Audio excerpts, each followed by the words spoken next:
hope this film means the beginning of more diverse Asian stories being told in Australia. My time has nearly come, and your time is here. The old dragon is dying. His troops are deserting him. Now is the time to strike. Actor, writer, producer, basically, in Suka, co-writer. It was actually inspired by events when I was on student exchange in China, actually, many years ago. And I was actually stuck between two feuding host families, quite literally. And one of them was fighting over or owned half of what they called Women's Street back then. With all that happening, and combined also with us seeing everything happening in Western Sydney, you know, all the crime gangs and all that stuff that's going on, I went, you know what, like, you can stop that generational violence, you know, and all the feuds that go through by just taking some responsibility and making a choice. You know, it is up to you. Every action you do or doesn't do matter, right? Mr. Bo Yang. I came as a courtesy. I'm not going to take over the business, Dad. You are my son! So you're going to go see your mother today? You were the only good thing in my life growing up here. I got to play the role of Jay, who is a young man who owns a martial arts school. He's close friends with the protagonist, and he's actually in love with her. And the story is pretty much Romeo and Juliet set in contemporary Australia, Sydney.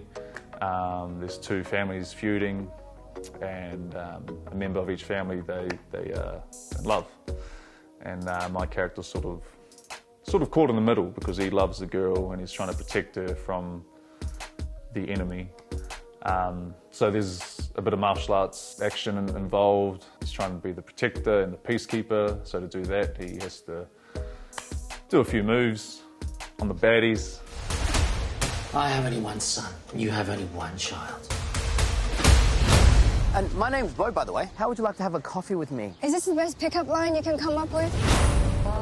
What I really love about Suka is it's a very elevated world. It's like, it is Western Sydney, but it's Western Sydney on steroids. It's got that kind of Blade Runner feel to it, the neon noir, as I call it. The beautiful cinematography is always commented on by people. The work that Casimir Dixon, our DOP, did with me, you know, to create this beautiful world. I think that people find that like really entertaining and visually appealing. And I think because it's got quite a bit of racy sex scenes as well, a bit of humor, kick-ass female characters, great fight scenes that, like, you know, my husband was super entertained at the premiere. My 12-and-a-half-year-old son loved it, kept turning around to me saying, Mum, this is great. You know, so I think it's actually a really entertaining film. It's a great fun film to watch. It doesn't shove diversity and social messages down your throat, but they are there for later, so they can sustain you when you're thinking about the film later and what the deeper meaning was. So I think it's a great combination of like entertaining and thoughtful. Everyone's actions make a difference, no matter how small. Let's cut off the head of the snake for good.